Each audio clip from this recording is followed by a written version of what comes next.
حضرت علی شیر خدا فرماتے ہیں بخاری مسلم میں، فرماتے ہیں مجھے قسم ہے اس ذات کی جس نے زمین چیر کے دانہ پیدا کیا ہے، مجھ سے رحمت عالم صلی اللہ علیہ وسلم نے وعدہ فرمایا کہ علی یاد رکھنا تم سے صرف مومن ہی پیار کرے گا، اور جس سینے میں تمہارا بغض ہوگا وہ سینہ مومن کا نہیں منافق کا ہوگا۔ تم سے مومن پیار کریں گے، مومنوں کے دلوں میں کشش ہوگی تمہارے لیے، ان کے سینے کشادہ ہوں گے تمہارے حق میں۔ حضرت مولا علی شیر خدا کی محبت، ان کا نام آئے تو دل ٹھنڈا ہو جائے، آنکھوں میں روشنی آئے، چہرہ روشن ہو جائے، تو مانا یہ ہے کہ ایمان مضبوط ہے دل میں۔ اور اگر بندہ کمزور ہونے لگ جائے، اگر اس کی کیفیات کوئی اور رنگ پیش کرے، تو مانا یہ ہے کہ ایمان سینے میں مضبوط نہیں ہے۔ حضرت علی شیر خدا سے حضور کا جو قربت کا تعلق دیکھیں، کچھ لوگ ایسے ہوتے ہیں کہ جن سے قربت ہوتی ہے، آپ نے کبھی دیکھا ہے ہر بندے سے مل کے بندہ رو نہیں سکتا، ہر بندے کو دیکھ کے رونا آتا نہیں، لیکن کچھ لوگوں سے روح ملتی ہے نا کسی کی، تو ویسے کبھی وہ بندے مل جائے نا، دل کرتا ہے تینوں سامنے بٹھا لاں، تیرے درد پرانے چھیڑاں۔ کچھ لوگ ایسے ہوتے ہیں جن کے ساتھ حضور تشریف فرما ہے، حضرت علی شیر خدا کہیں گئے ہوئے ہیں، تو محبوب کیا فرماتے ہیں؟ فرماتے ہیں اللہ اس وقت تک میرے پاس حضرت اسرائیل کو نہ بھیجنا جب تک میں علی سے ملاقات نہ کروں۔ دعائیں ہو رہی ہیں کہ میری جب تک ملاقات نہ ہو جائے، میرا جانے کا وقت نہ آئے، مشکات میں حدیث موجود ہے۔ تو سرور کائنات علیہ السلام کا جو ان کے ساتھ قربت ہے، حضور کا جو ان سے پیار ہے، حضور نے ہر مہاجر کو ایک انصاری کا بھائی بنایا، انصار کے اندر حضور نے بھائی چارہ قائم فرمایا، اور یہ تاریخ کا وہ والا بھائی چارہ ہے جس کی نہ اس سے پہلے کوئی مثال ہے، نہ قیامت تک دوبارہ کوئی مثال دی جا سکتی ہے۔ بھائی جب سگے بھائی جب شادی شدہ ہو جاتے ہیں نا، تو ان کی اپنی اپنی جیبیں ہو جاتی ہیں، اپنی اپنی گفتگو ہو جاتی ہے۔ 6 ماہ کے بچے کے بارے میں بھی وہ کہنے لگ جاتے ہیں میں نے بچوں کا بھی تو کچھ بنانا ہے نا۔ انہیں بالکل اب وہ چیزیں نظر آنی بند ہو جاتی ہیں جس میں والدین اور بہن بھائی شامل ہوتے ہیں، وہ کہتے ہیں میرے بھی تو بچے۔ لیکن یہ بھائی چارہ مہاجرین اور انصار کا اتنا زبردست اور معنی خیز ہے، حضور نے بھائی چارہ قائم فرمایا۔ سگے بھائیوں کو وراثت دینا مشکل ہوتا ہے، بڑا کہہ رہا ہوتا ہے کمائی تو میں نے کی تھی، چھوٹا کہہ رہا ہوتا ہے کہ باہر تو پہلے میں گیا تھا، جھگڑے۔ لیکن یہ تاریخ اسلامی کا وہ بھائی چارہ ہے کہ جن میں برادری، قبیلہ، رنگ، نسل، علاقہ ایک نہیں، پر ہزاروں قومیں وجود میں آئیں، دہر میں خشک و تر کے رشتے سے ہم نے بنیاد دوستی رکھی، یاد خیر البشر کے رشتے سے۔ اور اقبال نے جن انداز میں اس مضمون کو بیان کیا ہے وہ انداز ہی نرالا ہے۔ اقبال فرماتے ہیں خاص ہے ترکیب میں قوم رسول ہاشمی، بننے میں کوئی خاص، ان کی ترکیب ہی کوئی خاص ہے۔ حضور نے بھائی بھائی بنا دیا۔ اب بھائی جن کو دینی اسلامی مذہبی بھائی بنایا ہے، وہ دوسرے بھائی کے بارے میں کیا ذہن رکھتا ہے؟ وہ کہتا ہے کہ میرے بھائی میرا کاروبار بھی آدھا تیرا، جائیداد بھی آدھی تیری، کیونکہ تو میرا بھائی ہے تو تو رسی لے کے پیمائش کر لے، میں اپنا گھر بھی بانٹ کے آدھا تجھے دینا چاہتا ہوں۔ جب اس قدر زیادہ لوگوں کی نظریاتی پختگی ہوئی اور لوگ اس قدر زیادہ مزاج رکھنے لگے، تو پھر ایک خاص قربت کا ماحول وہاں نظر آیا۔ پھر وہ جو مہاجر بن کے آئے تھے اور بہت زیادہ جن لوگوں نے جہاد کیا تھا، جد و جہد کی تھی، گھر بار چھوڑے تھے، پھر ان لوگوں کو زیادہ دشواری نہیں ہوئی، زیادہ آزمائش نہیں ہوئی دل لگانے میں اور مدینے میں رہنے میں، بڑی آسانی سے وہ لوگ وہاں رہنے لگے، اور بڑی جلدی ان کا مدینے سے اور اہل مدینہ سے پیار بڑھ گیا۔ تو میرے عزیز بھائیوں، حضور نے ہر انصاری اور مہاجر کو ایک دوسرے کا بھائی بنا دیا، سب کو بنا دیا۔ حضرت علی رہ گئے، اب یہ تو دونوں مہاجر ہیں، حضور بھی مکہ شریف سے آئے ہیں، حضرت علی بھی، بظاہر تو دونوں مہاجر ہیں، اگرچہ ساری زمین کے مالک رسول پاک ہیں، سب کو بھائی بھائی بنا دیا۔ تو اب ہر بندے کو بھائی مل رہا ہے، اور بھائی بڑے پیارے ہوتے ہیں۔ میں کئی دفعہ کہتا ہوں کہ بھائی بڑے پیارے ہوتے ہیں، کچھ قدورتیں دنیاوی طور پر معاذ اللہ دلوں میں آ جاتی ہیں، لیکن بھائی کا درد جو بھائی محسوس کر سکتا ہے وہ بھی دوسرے کو محسوس نہیں ہوتا۔ تو حضرت علی جب کسی کے بھائی نہیں بنائے گئے تو رو ہی پڑے، اتنے دلیر بندے تھے، پر بھائی کی ضرورت بندہ اتنی محسوس کرتا ہے۔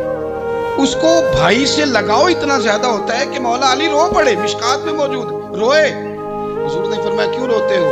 عرض کی حضور آپ نے سب کو ایک دوسرے کا بھائی بنایا ہے، میں رہ ہی گیا ہوں، مجھے کسی کا بھائی نہیں بنایا۔ اب وہ آنسوؤں میں لپٹی ہوئی وہ بات حضرت علی نے عرض کی تو محبوب نے فرمایا علی انت اخی فی الدنیا والآخرہ، فرمایا علی تو میرا بھائی ہے، اور نرا دنیا میں نہیں، تو دنیا اور آخرت میں میرا بھائی ہے، تو میرا بھائی ہے دنیا میں بھی اور آخرت میں۔ تو حضرت مولا علی شیر خدا کرم اللہ تعالی وجہہ الکریم کے جو فضائل ہیں، جو ان کے خصائص ہیں، ان کی جو فضیلت کی باتیں،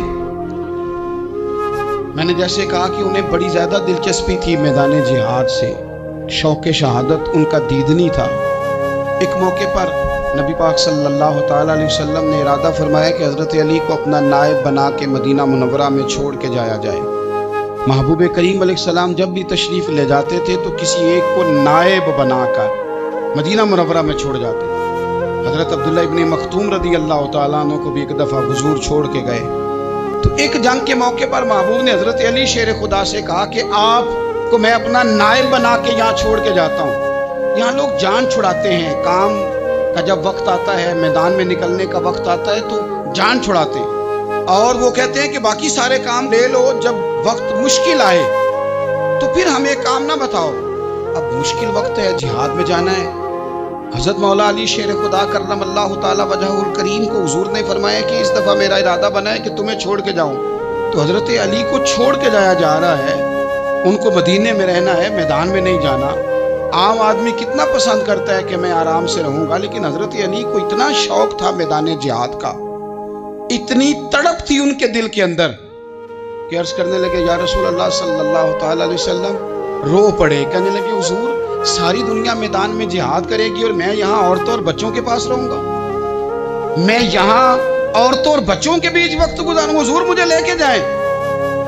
وہاں بھی حضور نے محبت کی بات سمجھائی، فرمایا علی جب حضرت موسیٰ کوہ طور پہ گئے تھے تو اپنے بھائی جناب ہارون کو چھوڑ گئے تھے، تو تم بھی تو میرے لیے اسی طرح ہو نا جس طرح موسیٰ کے لیے ہارون تھے، لیکن فرمایا یہ یاد رکھنا میرے بعد نبی کوئی نہیں، حضرت موسیٰ بھی نبی ہیں اور جناب ہارون بھی نبی ہیں علیہ السلام، لیکن وہ انہیں چھوڑ کے گئے تھے، میں تمہیں چھوڑ کے جا رہا ہوں۔ ایک بات اپنے ذہن کے اندر بٹھانا کہ میرے بعد کوئی نبی نہیں آئے گا۔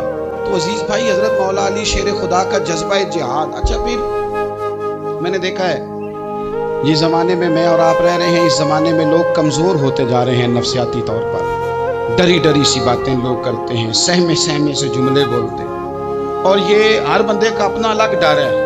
دانشوروں نے لکھا ہے کہ غریب آدمی کا ڈر تھوڑا ہوتا ہے، اور جو اونچے عہدے پہ چلا جائے اس کا ڈر، یعنی زیادہ ہاتھ اپوزیشن کے نہیں بندے ہوتے، حکومت کے بندے ہوئے ہوتے۔ لوگوں کو ساتھ لے کے اپوزیشن نے نہیں چلنا ہوتا، حکومت نے چلنا ہوتا ہے۔ تو حکومت میں جب لوگ ہوتے ہیں تو ان کے اندر کمزوری آ جاتی ہے، جب آپ بڑے عہدے پہ چلے جاتے ہیں تو آپ کی مجبوریاں بھی بڑی ہو جاتی ہیں، ہر آدمی کہیں نہ کہیں کمزور پڑتا ہے۔ اور ہمارے ہاں تو لوگ ذرا بیمار ہو گئے تو گئے، اور آج کل جو سب سے بڑا مسئلہ وہ یہ ہے کہ لوگ کیا کہیں گے، اور لوگوں نے بڑے بڑے لوگوں کو پاگل کر دیا، بڑے بڑے لوگوں کو۔ ہمارے علماء نے ایک بات لکھی ہے کہ ایک دفعہ نا ایک استاد صاحب سبق پڑھانے کے لیے آئے تو طالب علموں نے ارادہ کیا کہ آج استاد جی کو بیمار کرنا ہے۔ یہ جو آپ کے مشیر ہوتے ہیں نا ارد گرد، ان کی پڑتال بھی بڑی ضروری ہوتی ہے کہ یہ خبر کون سی لے کے آ رہے ہیں اور یہ کس طرح سے گائیڈ کر رہے ہیں۔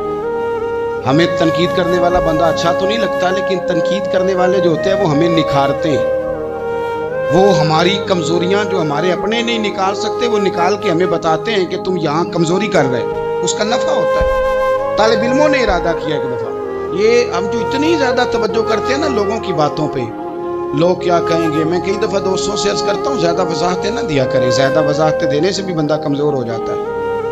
ہر وقت کا انداز وضاحتوں کا اور ہر وقت دفاعی محاذ پہ نہیں کھڑے رہنا چاہیے۔ وہ ارادہ کر لیا لوگوں نے، طالب علموں نے، کہ استاد جی کو بیمار کرنا ہے، تو استاد سب چنگے بھلے اچھے بھلے صحت مند آئے، کلاس میں داخل ہوئے تو پہلا شاگرد کہتا ہے استاد جی خیر ہے، آنکھیں بڑی سرخ ہیں۔ چل دوڑ جا بیوقوف آدمی، بالکل ٹھیک ہوں، چل کلاس میں بیٹھ جا۔ تھوڑا سا آگے گئے تو دوسرا شاگرد، انہوں نے اب 10-15 نے ارادہ کیا ہوا تھا، دوسرا کہنے لگا خیریت ہے، بڑے کمزور کمزور لگ رہے ہیں۔ اس نے کہا میں بالکل ٹھیک ہوں، کمزور کو چل دوڑ جا اپنا کام کر۔ وہ تیسرے کے پاس گئے تو کہنے لگا استاد صاحب خیر ہے، آپ کے تو مجھے ہاتھ بھی کانپتے دکھائی دے رہے ہیں۔ اس نے کہا اچھا واقعی؟ اب چوتھے نے بھی یہی بات کی، پانچویں نے یہی بات کی، تو آدھا گھنٹہ گزرا تو استاد جی کو سچ مچ بخار چڑھ گیا، وہ چھٹی پہ چلے گئے۔ کیوں؟ باتوں پہ توجہ ہے نا، لوگوں کے سامنے ہم لوگوں کی باتوں کے مطابق اپنے معاملات کو ترتیب دیتے ہیں نا۔ کچھ لوگ سوشل میڈیا دیکھ کے نظریہ قائم کرتے ہیں، کچھ ہوا دیکھ کے نظریہ قائم کرتے ہیں۔ وہ قائد اعظم محمد علی جناح کی ایک بات نہیں بھولتی کہ انہوں نے کہا تھا، ہندو لیڈر جو تھا جس کو لوگ گاندھی کہتے تھے، اس سے کہا تھا تیری اور میری سیاست میں فرق ہے، تو لوگوں کا رجحان دیکھ کے فیصلہ کرتا ہے اور میں، قائد اعظم کہنے لگے، میں فیصلہ کر کے لوگوں کا رجحان ادھر کر دیا کرتا ہوں۔ یہ کمال ہوتا ہے کسی شخص کا کہ اس کا اپنا نظریہ غالب آئے، بجائے اس کے کہ وہ دیکھے آج کل لوگ کیا کہہ رہے ہیں تو لہذا میں اس طرح کا ڈھل جاؤں۔ لوگ تو ایک وقت کے لیے کچھ کہتے ہیں، پھر اگلے 4 گھنٹوں میں کچھ اور کہتے ہیں۔ حضرت مولا علی کے مزاج میں استقامت ہے، اور جو لوگ جو بہت زیادہ پراپوگنڈا کرتے ہیں اور بہت زیادہ کسی کے بارے میں بات کرتے ہیں، ان کا وہ مزاج نہیں، ان کی وہ طبیعت نہیں، وہ اپنے حساب سے فیصلہ کرتے۔ ایک شخص تھا عمر بن عبد ود، 90 سال کا بوڑھا، لیکن جب تلوار لے کے میدان میں آتا تھا تو 1000 آدمی کے مقابلے میں لڑتا تھا، اور لوگ جگہ جگہ یہ کہتے تھے تو تو اس طرح ہے جس طرح عمر بن عبد ود لوگوں کو ڈراتا ہے، تو اس طرح ہو گیا۔ یہ اس کے ارد گرد کے لوگ اس کی مثالیں دیتے تھے۔ جنگ خندق جب ہو رہی تھی تو یہ مقابلے میں آ گیا، تو حضرت علی المرتضیٰ شیر خدا کرم اللہ تعالی وجہ الکریم بھی تشریف فرما تھے۔ اب پورے عرب کے اندر اس کے بارے میں یہ کہا جاتا تھا کہ اس سے نہ لڑو، وہ تو خونخوار ہے، وہ تو درندہ ہے، وہ تو جنگلی شیر کی طرح آتا ہے، وہ تو کاٹ کھانے کو دوڑتا ہے، اس سے کون لڑے؟ ایک خیال تھا۔ اور وہ پراپوگنڈا بازوں کا اتنا زیادہ کسی کے بارے میں ہوتا ہے کہ میں بچے لوگ آتے ہیں نا بچہ دام کرانے کے لیے، تو کہتے ہیں پیچھا بڑا ضدی ہے، کسی کی بات نہیں مانتا، باقی بچے ٹھیک تھے، یہ تو بڑا ہی نالائق نکل آیا ہے۔ تو میں کہتا ہوں کہ آپ اس کے سامنے یہ والی باتیں نہ کریں، یہ پکا ہو جائے گا کہ میں ضدی ہوں۔ تو آپ ذہن بنا رہے ہیں اس کا کہ تو اس طرح کا ہے، ذہن بنا دیا لوگوں نے کہ عمر ابن عبد ود کے مقابلے میں کوئی نہیں آ سکتا۔ خندق میں یہ آیا، اس نے للکارا مسلمانوں کو، آؤ وہ تمہاری جنت کدھر ہے جس کے بارے میں تم کہتے ہو کہ ہم شہید ہوں گے، تو آؤ میرے مقابلے میں نکلو۔ جب اس نے پہلی دفعہ للکارا تو ابھی بات ختم نہیں ہوئی تھی کہ مولا علی تلوار لے کے اللہ اکبر کہتے کھڑے ہو گئے۔ حضور نے فرمایا بیٹھ جاؤ، حضرت علی پھر بیٹھ گئے۔ وہ پھر پکارا اٹھو کوئی میرے مقابلے میں، تو مولا علی شیر خدا پھر کھڑے ہو گئے، پھر کھڑے ہو گئے۔ حضور نے فرمایا بیٹھ جا۔ ایک شخص نے کہا علی یہ عمر بن عبد ود ہیں، فرمایا مجھے پتا ہے، نہیں سمجھے آپ بات، میں آپ کو سمجھا کے لایا ہوں پیچھے سے کہ پراپوگنڈا کرتے ہیں نا لوگ، ہو آگے نہ جانا، یا کرنٹ بڑا زیادہ ہے، وولٹیج بڑے سخت ہیں، تو آگے نہ بڑھنا۔ بھائی کیا ہو جائے، اٹھ باندھ کمر کیوں ڈرتا ہے، پھر دیکھ خدا کیا کرتا ہے۔ حضرت علی تیسری دفعہ اس نے کہا نا ہے کوئی، تو حضرت علی پھر اٹھے۔ اب تو رسول پاک صلی اللہ تعالی علیہ وسلم نے تھپکی دی۔ بعض جگہ یہ ہے کہ حضور نے خود تلوار تھمائی، سر پہ امامہ باندھا، اور حضور نے فتح یابی کی دعا فرمائی۔ حضرت علی گھوڑے پہ بیٹھے نکلے، اور جب اس کے سامنے گئے تو جا کے کہنے لگا میرا پتہ ہے۔ حضرت علی فرمانے لگے تو اپنا چھوڑ، میرا پتہ ہے تجھے، مجھے تو جانتا ہے۔ کہنے لگا میں 1000 کے مقابلے میں اکیلا لڑتا ہوں۔ حضرت علی شیر خدا فرمانے لگے پتہ نہیں تو کن سے لڑتا رہا ہے، جانے وہ کون ہے جن سے تو لڑتا رہا ہے، وہ کون 1000 تھے جو تیرے مقابلے میں آتے تھے، پتہ نہیں تو۔ کہنے لگا میرا نام میری ماں نے عمر بن عبد ود رکھا ہے۔ فرمایا چھوڑ تو، میری ماں نے میرا نام حیدر رکھا ہے۔ کہنے لگا تیری عمر چھوٹی ہے، کوئی بڑا لا۔ فرمانے لگے یہ تو جب پنجے میں پنجا ملے گا تو پتہ چلے گا عمر کس کی چھوٹی ہے، ابھی تو کہانیوں سے متاثر کرنا چاہتا ہے، تو چاہتا ہے کہ تو پریشر ڈالے اور میں تیری بات سنوں، تو مقابلے میں آ، ڈینگے نہ مار، کہانیاں نہ سنا، دیواریں ہلتی رہتی ہیں اور در کانپ جاتا ہے، علی کا نام سن کے اب بھی خیبر کانپ جاتا ہے، تو مقابلے میں آ، تو باتیں بنا رہا ہے، کہانیاں سنا رہا ہے۔ وہ کہنے لگا تو بچہ ہے، میں چاہتا نہیں تیرا خون بہاؤں۔ تو حضرت علی کہنے لگے میں بڑے دن سے پریشان ہوں کہ کسی بے ایمان کا خون بہایا کیوں نہیں، میرا بڑا دل کر رہا ہے تیرا خون بہاؤں۔ اس نے بڑی زوردار ضرب لگائی، غصے میں اتنا پاگل ہوا، کیونکہ اس کے بارے میں معروف تھا کہ وحشی مزاج آدمی، اتنا سخت پاگل ہوا غصے میں، اس نے اپنے گھوڑے کے پیر کاٹ ڈالے، پہلے تلوار گھوڑے کو دے ماری، اس کو کاٹ کے دوڑا۔ یہ کیوں کرتے تھے لوگ؟ عرب کے لوگ اس وقت یہ کام کرتے تھے کہ ہم نے گھوڑا ہی مار ڈالا ہے تاکہ ہم بھاگ نہ سکیں۔ کہتے ہیں نا کشتیاں جلا دی ہیں کہ اب واپس جانے کا راستہ ہی بند ہو جائے، گھوڑے کے پیر کاٹ ڈالے کہ بھاگنا نہیں، اور بڑی زور سے اس نے ضرب لگائی حضرت علی پر۔ حضرت علی نے جب روکی تو وہ ڈھال ٹوٹ گئی حضرت مولا علی، اور آپ کے امامے کو اس کی تلوار بھی لگی۔ آپ نے فرمایا دکھا لیا تو نے زور، اب میری باری ہے۔ حضرت مولا علی شیر خدا کا قد بظاہر چھوٹا تھا، صحابہ کہتے ہیں ہم دور سے دیکھ رہے تھے، اللہ اکبر کہہ کے تھوڑا سا زمین سے وہ اٹھے، تھوڑا سا اٹھے، اور پھر دوبارہ نہیں انہیں تلوار چلانی پڑی، ایک ہی ضرب لگائی اور اس کے 2 ٹکڑے کر کے اسے زمین پہ پھینک دیا۔ تو عزیز دوست، آپ یاد رکھیں گے اس بات کو کہ اپنی زندگی کے اندر مرعوب ہونا چھوڑ دیں۔ روب میں تاتاریوں نے مسلمانوں کو مرعوب کر لیا تھا، روب ڈال لیا تھا کہ ہم بہت بڑے لوگ ہیں۔ یہی آج ہمارے ساتھ بہت سارے لوگ کرتے ہیں، دلوں میں روب آ جاتا ہے، امیر رشتہ دار کا، فلانے کا، پھر وہ جو مرضی کرتا ہے۔ تاتاریوں کی ایک بی بی وہ کیا کرتی، وہ 9-10 مسلمان نوجوانوں کو سڑک پہ کھڑا کر جاتی، کہتی ادھر کھڑے ہونا، میرے آنے تک ہلنا نہ، جوان ہے لیکن روب ہے نا کہ یہ بڑے وحشی ہیں۔ وہ اکیلی بی بی اندر جاتی، تلوار لے آتی، اور وہ کھڑے ہیں، وہ بھاگے بھی نہیں، اتنا ڈر گئے، ٹانگیں کانپ رہی ہیں، بھاگنے کی بھی جرت نہیں کر رہے۔ تسلی سے گئی ہے، تلوار لے کے آئی اور اس نے 9 جوان مسلمانوں کے گلے کاٹ دیے۔ اس روب سے نکلیں باہر، نوجوانوں سے کہتا ہوں نکلو۔ اور جن لوگوں نے دنیا میں انقلاب برپا کیا وہ غریب گھروں کے تھے، وہ لوگ تھے کہ جو بظاہر کسی بڑے قبیلے سے نہیں تھے۔ ہم محنت کریں، تعلیم حاصل کریں، جدوجہد کریں، مشقت کریں، اپنی زندگی میں کچھ مقاصد کے حصول کے لیے آگے بڑھیں۔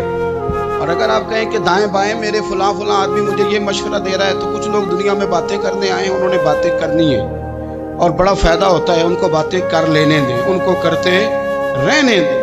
کام کرنے والا بندہ کام کرتا ہے اور کرتا ہی چلا جاتا ہے، وہ منزل تک پہنچ جاتا ہے۔ تو حضرت علی کے مزاج میں دلیری ہے، ہمت ہے، ایک بات، اور دوسری بات دانائی، حکمت۔ یہ جو ہمارے فیصلے نا جذباتی، اور جناب آج فلانے نے یہ کہہ دیا تو میرا پروگرام یہ بن گیا، تو پھر کل کسی نے اور کچھ کہہ دیا تو میرا پلان اور بن گیا۔ میں سب سے زیادہ ان لوگوں کے حق میں پریشان ہوتا ہوں جو سویرے کچھ اور کہتے ہیں، دوپہر کو کچھ اور کہتے ہیں، شام کو کچھ اور کہتے ہیں۔ بھئی آپ کا کوئی نظریہ ہونا چاہیے، کوئی ویژن ہونا چاہیے زندگی میں، آپ کے اندر کوئی حکمت اور دانائی ہونی چاہیے۔ اس کے لیے کیا کرنے کی ضرورت ہوتی ہے؟ اس کے لیے ضرورت ہوتی ہے کہ آپ کا ذہن ایک طرف ہو۔ میرے اسلاف فرمایا کرتے تھے زندگی میں ایک کام کر لو پر صحیح کر کے کر لو۔ ہم نے ایک تو سارے کام کرنے ہیں، آج کل ہر بندہ صحافی ہے، ہر بندہ تجزیہ نگار ہے، ہر بندہ سیاستدان ہے، ہر بندہ ہی مفتی ہے، ہر بندہ ہی جناب واعظ ہے، ہر بندے کے پاس ہی کچھ مسئلے۔ اس کا نقصان یہ ہے کہ کسی کے پاس بھی کچھ نہیں۔ وہ کسی درویش نے کہا تھا کہ جب سب لیڈر ہوں تو سمجھو کوئی لیڈر نہیں، کیونکہ سارے جو لیڈر ہو گئے۔ میرے عزیز، ایک طرف ذہن کو رکھیں اور اپنے اس کام میں کمال پیدا کریں۔ حضرت مولا علی شیر خدا کو اللہ نے حکمت دی تھی۔ نبی پاک صلی اللہ تعالی وسلم کے صحابی حضرت عبداللہ ابن مسعود رضی اللہ تعالیٰ عنہ فرماتے ہیں، امام ابو نعیم نے لکھا ہے کہ حضرت عبداللہ ابن مسعود فرماتے ہیں نبی پاک صلی اللہ علیہ وسلم نے فرمایا اگر حکمت کے 10 حصے کیے جائیں نا، دانائی کے 10 حصے کیے جائیں، تو اس میں سے 9 حصے اللہ تعالیٰ نے حضرت علی کو عطا فرمایا، اور ایک حصہ باقی لوگوں کو ملا۔ دانا تھے، معاملہ فہم۔ کچھ بندے بڑے منافق قسم کے تھے، تو حضرت علی آسان ہو گئی، تو وہ حضرت مولا علی شیر خدا کے پاس آگے، اذان ہو گئی، حضرت علی نے جماعت کرانی۔ ان کا خیال تھا کہ آج ہم نے جماعت لیٹ کرانی ہے کسی طریقے سے۔ ہم چونکہ زیادہ باتیں، میں دوستوں سے کہتا ہوں بہت زیادہ خبریں نہ دیکھا کرو، بہت زیادہ بھی چیزیں نہ سنا کرو۔ آپ تو میرے بھائی موبائل کے اندر چلے جائیں گے، پھر باہر کی دنیا تو اور ہے، تو تھوڑا باہر بھی نکلیں تصویروں سے، تھوڑا باہر بھی آئیں، دیگر معاملات بھی دیکھیں۔ ہمیں بڑے بڑے اچھے لوگ زندگی میں مل جائیں گے، لیکن ہم ان کے قریب نہیں جاتے، ہم دیکھتے نہیں کہ اصل بات کیا ہے، سنی سنائی چیزوں پر زیادہ گمان کرتے ہیں۔